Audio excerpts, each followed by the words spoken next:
TBS ইনসাইটে আপনাদের সবাইকে স্বাগত জানাচ্ছি। আমি আবুল কাশেম। আমরা আজকে কথা বলবো ইউএস ট্যারিফ, যেটা আমাদের 20% হলো, আপনারা সবাই জানেন।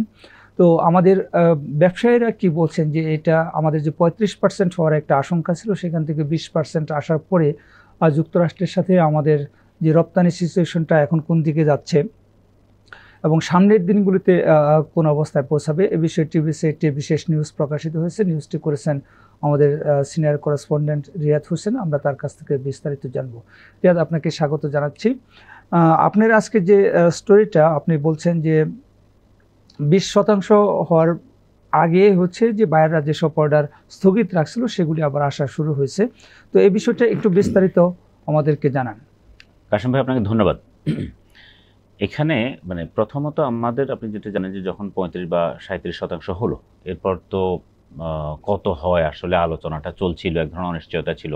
ফলে ইউএসের যে বায়ার যারা, তারা তাদের অর্ডারটা হোল্ড করে রাখছিল। এই সময়টাই কিন্তু পরবর্তী সিজনের, বিশেষ করে উইন্টার অথবা নেক্সট সামারের অর্ডারটা আসার কথা, প্লেস হওয়ার কথা বা নেগোসিয়েশন হওয়ার কথা।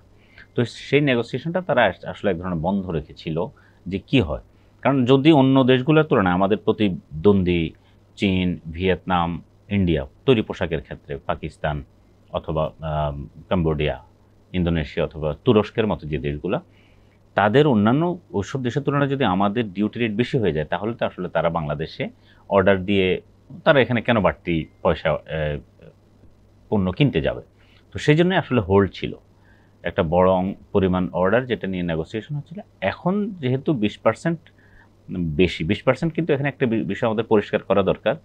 এই 20% হচ্ছে আগে বাংলাদেশ যেই শুল্ক দিত রেগুলার, সেই রেটের সঙ্গে যুক্ত হবে। বিজিএমইএ গতকালকে বলেছে, বিজিএমইএ মানে পোশাক শিল্প মালিকদের যে সংগঠন, তারা বলেছে আগে প্রায় 16.5% ছিল তৈরি পোশাকের ক্ষেত্রে, সেখানে 20 মানে হলো 36.5% এখন বাংলাদেশের।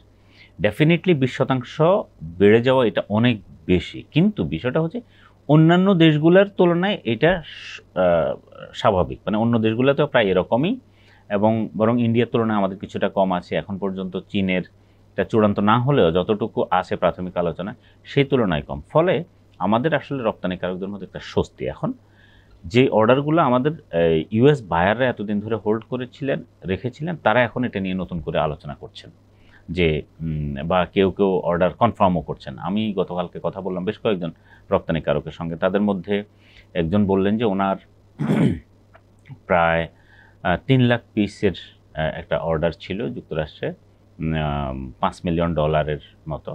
তো সেই অর্ডারটা এতদিন হোল্ড ছিল, তারা গত পরশু ওনাকে কনফার্ম করেছে যে সেটি এখন কন্টিনিউ করার জন্য। তার মানে উনি এই অর্ডারটা পেয়েছেন। এবং সবচেয়ে গুরুত্বপূর্ণ বিষয় হলো, এটার জন্য তার কাছে কোনো ডিসকাউন্ট তারা চাচ্ছে না। ডিসকাউন্ট মানে হলো যে 20% যে বাড়তি ট্যারিফ, সেটার জন্য ওনাকে বলা হয়নি যে আপনি কতটুকু প্রেশার নেবেন, বরং পুরোটাই যে বায়ার তিনি নেবেন সেই হিসাব করে, প্রাইস হিসাব করে ওনাকে এই অর্ডারটা কনফার্ম করা হয়েছে। একইভাবে আরেকজন, এটি যে যার কথা বললাম, এটা হচ্ছে স্প্যারো গ্রুপ, বাংলাদেশের অন্যতম বড় গার্মেন্ট এক্সপোর্টার। তারা বছরে প্রায় $300 মিলিয়ন এক্সপোর্ট করে। এর মধ্যে প্রায় $60 মিলিয়ন এক্সপোর্ট করে যুক্তরাষ্ট্রের বাজারে। ডিবিএল গ্রুপও এরকমই বলছে যে তাদের সঙ্গে আলোচনা হচ্ছে, এবং ডিবিএল গ্রুপ আশা করছে যেই ট্যারিফ স্ট্রাকচারটা এখন অন্য দেশগুলোর সাথে আমাদের হলো, তাতে আমাদের এখানে এখন চীন বা অন্য দেশগুলো থেকে, বিশেষ করে চীন থেকে অর্ডার বাংলাদেশে আসার সম্ভাবনা আছে। উনি আশা দেখছেন, ডিবিএল গ্রুপের ম্যানেজিং ডিরেক্টর এমএ জাব্বার, উনি বলছেন যে আমাদের এখন ব্যবসা আরও বাড়ার সম্ভাবনা আছে। আমি বায়ারদের যে প্রতিনিধি, তাদের সঙ্গে কথা বলেছি, বায়ার্স কাউন্সিল, তারাও বলছেন যে ম্যাক্সিমাম বলছেন যে আগামী 1 সপ্তাহের মধ্যেই মোটামুটি এটি কনফার্ম হবে। যারা অর্ডার হোল্ড করে রেখেছেন তারা এটা নিয়ে আলোচনা শুরু করবেন। এবং একটি বাইং হাউস, যারা, আপনি জানেন বাইং হাউস হচ্ছে বায়ারদের প্রতিনিধি হয়ে বাংলাদেশে যারা পোশাক রপ্তানি করবেন বা তৈরি করবেন, তাদের সঙ্গে নেগোশিয়েট করে। তো এরকম একটি প্রতিষ্ঠান, এটির নাম হচ্ছে লিয়াং ফ্যাশন, ঢাকায় তাদের অফিস। সেই অফিসের একজন সিনিয়র অফিসার আমাকে জানালেন যে তাদের প্রায় 77,000 পিসের একটি অর্ডার এতদিন হোল্ড ছিল, সেটা তারা গত পরশু কনফার্ম করেছে। তার মানে হচ্ছে আলোচনাটা এখন শুরু হয়েছে। এক ধরনের যে অনিশ্চয়তা ছিল সেটি অনেকটা কেটে গেছে, এবং যেইটা বেশি বাংলাদেশের জন্য আশঙ্কা ছিল যে অর্ডারটা অন্য দেশে চলে যায় কিনা, আমাদের দেশে এক কারখানা ধরতে না পারলে আরেক কারখানা যদি অর্ডার ধরতে পারে, সেটা বাংলাদেশেই থাকলো অর্ডার। কিন্তু যদি আপনার ট্যারিফের গ্যাপটা 15-20% হয়ে যেত অন্য দেশের সঙ্গে, আমাদের যদি ওই দেশের তুলনায় 20% বা 15% বেশি ট্যারিফ থাকতো, তখন আমাদের অর্ডারগুলো হারানোর আশঙ্কা ছিল। অ্যাটলিস্ট সেই আশঙ্কাটা এখন তাদের মধ্যে নেই, ফলে এটা একটা তাদের জন্য একটা স্বস্তির। আপনার বক্তব্যে একটু বলছেন, যেটা আমাদের বাণিজ্য সচিবও বিভিন্ন সময় বলছে, এবং যুক্তরাষ্ট্রের যে আমাদের যে দূতাবাস আছে তারাও বলছে যে বাংলাদেশ এখন এই সময় আশা করছে যে যেহেতু চীনের উপর ট্যারিফ বেশি, যদিও চীনের সাথে আমেরিকার নেগোসিয়েশন চলছে, কিন্তু তারপরে ধারণা করা হয় যে বাংলাদেশের যে উপর যে ট্যারিফ চীনের উপর তার থেকে বেশি থাকবে। ফলে চীন থেকে হচ্ছে আরএমজি সেক্টর বায়ারও যেমন সরে যাবে, ফলে হচ্ছে ইন্ডাস্ট্রিগুলো হচ্ছে অন্যান্য দেশে চলে যাবে। তো এই ক্ষেত্রে আমাদের দেশের সম্ভাবনাটা আসলে কেমন? এটা একটা ভালো সম্ভাবনার জায়গা আমাদের জন্য। আপনি খেয়াল করবেন গত কয়েক বছর ধরেই, আমরা যদি গত 20 বছরের গ্রাফটা দেখি, তাহলে আমরা দেখব যে চীনের তৈরি পোশাকের যে এক্সপোর্ট যুক্তরাষ্ট্রের বাজারে, সেটি দিন দিন কমতির দিকে, এবং ভিয়েতনাম এবং বাংলাদেশের গ্রাফটা দিন দিন ঊর্ধ্বমুখী। অর্থাৎ ভিয়েতনাম চীন থেকে যে অর্ডারটা সরেছে, সেটির বড় অংশ ভিয়েতনাম পেয়েছে, আর এরপরের অবস্থানে ছিল বাংলাদেশ এতদিন ধরে। তো এখনও কিন্তু খেয়াল করবেন ভিয়েতনামের আর বাংলাদেশের ট্যারিফ রেটটা সেম। তো যেটা হবে যে চীন থেকে যে অর্ডারটা সরবে, এটার বড় অংশ ভিয়েতনাম এবং বাংলাদেশেই আসার পসিবিলিটি আছে, পাকিস্তানেও যেতে পারে, তুরস্ক অথবা ইন্দোনেশিয়াও এখন ভালো, যেহেতু সেখানেও ট্যারিফটা কম। ইন্ডিয়াতে এখন পর্যন্ত একটু ট্যারিফ রেটটা বেশি। আমাদের এই গতকালকেই ডিবিএল গ্রুপের জব্বার, যেটি আমি একটু আগেই বললাম, ওনারাও আশা করছেন যে চীন থেকে সরে আসাতে, আপনি চীনের কিন্তু বিশাল তৈরি পোশাকের রপ্তানি, সবচেয়ে তারা তো এক নাম্বার, কিন্তু সেকেন্ড যেই দেশ তার সঙ্গে তাদের গ্যাপ অনেক বেশি। বাংলাদেশ সেকেন্ড বিশ্বে, চীন, এই গ্যাপ কিন্তু অনেক বেশি। তো চীন থেকে যদি 2-3% বা 5% অর্ডারও সরে আসে, সেটি ডেফিনেটলি একটা বড় কয়েক বিলিয়ন ডলারের।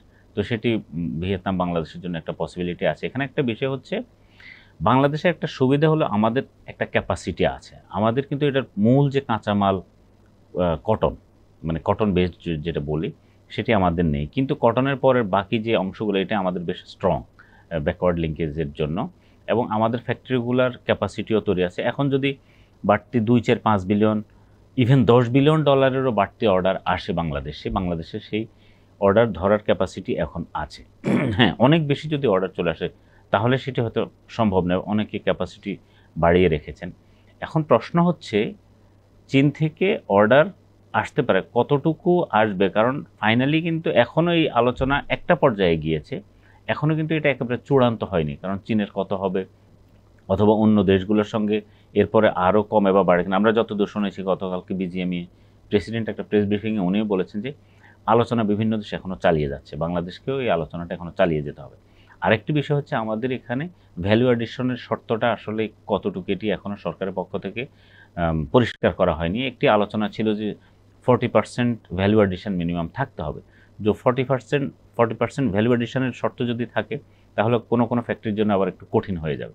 সব কিছু মিলিয়ে আমাদের সম্ভাবনা আছে, এবং আপনি যেটা বললেন যে বিনিয়োগ আসারও সম্ভাবনা আছে চীন থেকে। বিশেষ করে আপনি জানেন যে ভিয়েতনামে কিন্তু চীনের প্রচুর ফ্যাক্টরি, ভিয়েতনাম যে এক্সপোর্ট করে তার একটি বড় অংশ আসলে চীনের বিনিয়োগকারী, বা চীনের তারা সেখানে ভিয়েতনামে গিয়ে ইন্ডাস্ট্রি করেছে। এখন বাংলাদেশেও এই সম্ভাবনা আছে, কিন্তু যেহেতু ট্রাম্প প্রশাসন ক্ষমতা, বা শেষ পর্যন্ত ট্রাম্প আসলে কী ধরনের সিদ্ধান্ত নেয়, বা তারা কোনো ধরনের আমাদের উপরে চীনের বিনিয়োগ আনার ক্ষেত্রে বা চীনের কাঁচামাল ব্যবহার করার ক্ষেত্রে নতুন কোনো ধরনের শর্ত আরোপ করে কিনা, সেটি দেখার জন্য আসলে আরেকটু অপেক্ষা করতে হবে। তবে এখন পর্যন্ত যেটি আছে, এটি বাংলাদেশের জন্য একটি সুবিধাজনক অবস্থান, বাংলাদেশ এই সম্ভাবনাটা ধরতে পারবে। আপনার কাছে আমরা একেবারে শেষ সময় চলে আসছি, খুব সংক্ষেপে জানতে চাবো যে ট্যারিফ রেট আমাদের ভিয়েতনাম বা প্রতিযোগী অন্যান্য দেশের প্রায় কাছাকাছি, কিন্তু আমাদের এখানে শ্রমিকের মজুরি কম, কিন্তু ব্যবসার খরচ বেশি, আদার কস্টিং বেশি।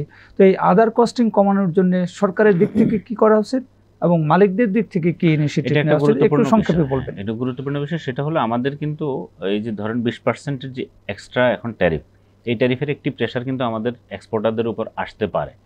এটি খুবই স্বাভাবিক, কারণ তিনটা গ্রুপ আছে, বায়ার, কনজিউমার আর সাপ্লায়ার। এই তিনজনের উপরেই এটি এখন কম বেশি প্রেশার আসবে, ফলে আমাদের সাপ্লায়ারদের উপর কিছুটা হলেও প্রেশার আসবে। তার মানে হচ্ছে তার উপর এখন যে বাড়তি প্রেশারটা আসবে, ধরুন 20 টাকা যে বাড়তি খরচ আসবে, এখান থেকে হয়তো ওনাকেও কিছু শেয়ার করতে হবে। এই যে শেয়ার করবে, আমাদের এখানে আপনি যেটা বললেন যে বিভিন্ন ব্যবসায়ের খরচ বেশি, কাস্টমসে আপনার অনেক ক্ষেত্রেই দেখা গেছে একটা লম্বা সময় চলে যায়। তারপরে তাদের অনেক সময় আন্ডারহ্যান্ড ডিলিংসের একটি অভিযোগ আছে। তারপরে আমাদের লজিস্টিক্সে আমরা সবচেয়ে দুর্বল, আমরা লিড টাইমে অনেক পিছিয়ে। তো এরকম জায়গাগুলোতে আমাদের এক্সপার্টরা বলছেন এবং আমাদের এক্সপোর্টাররাও বলছেন যে এই জায়গাগুলোতে আমাদের যদি এখনই গুরুত্ব না দেওয়া হয়, তাহলে আমরা প্রতিযোগিতায় পিছিয়ে যাব। আমাদের উৎপাদনশীলতা বাড়াতে হবে, শ্রমিকের ক্যাপাসিটি যেমন বাড়াতে হবে, সেই সঙ্গে আমাদের রোড ট্রান্সপোর্ট অথবা পোর্ট ব্যবস্থাপনা, কাস্টমস ব্যবস্থাপনা, পণ্য বন্দরে আসার পরে খুব দ্রুত সময়ের মধ্যে যাতে খালাস করা যায়, এক্সপোর্টের ক্ষেত্রেও যাতে আটকে না থাকতে হয়, এই কাজগুলো যদি, এবং তাদেরকে যে বাড়তি যেখানে যেখানে খরচ করতে হয়, এই খরচগুলো যদি না করতে হয়, তাহলে যেমন গতকালকে একটি কথা বললেন মোস্তফা আবিদ খান, উনি বললেন যে আমাদের যদি খালি কাস্টমসের যে প্রবলেমটা এখন আছে, এটিকে যদি স্বাভাবিক অন্যান্য দেশের কাছাকাছি করা যায়, তাহলে আমাদের 5% খরচ আমাদের কমে আসবে। তো এটি কিন্তু একটা গুরুত্বপূর্ণ বিষয়। শুধু কাস্টমস, বন্দর সহ অন্যান্য এই ব্যবস্থাপনাগুলো যদি ঠিক করা যায়, তাহলে অ্যাটলিস্ট তারা এই প্রতিযোগিতায় কিছুটা হলেও যে ক্ষতিটা তাদের এখানে হবে বাড়তি প্রেশারের জন্য, সেটা তারা অ্যাটলিস্ট অফসেট করতে পারবে।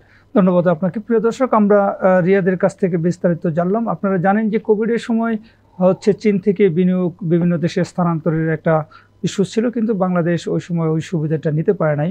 এখন যেহেতু আমাদের সামনে আরেকটা সুযোগ আসছে, আশা করি যে সরকার এবং প্রাইভেট সেক্টর মিলে যে সমস্যাগুলি আছে আমাদের বিনিয়োগের ক্ষেত্রে, রপ্তানি সহজীকরণের ক্ষেত্রে, সেগুলো দূর করলে আমরা এই সুবিধাটা নিতে পারবো। আমাদের শো ভালো লাগলে আপনারা লাইক করবেন, শেয়ার করবেন। সবাইকে ধন্যবাদ।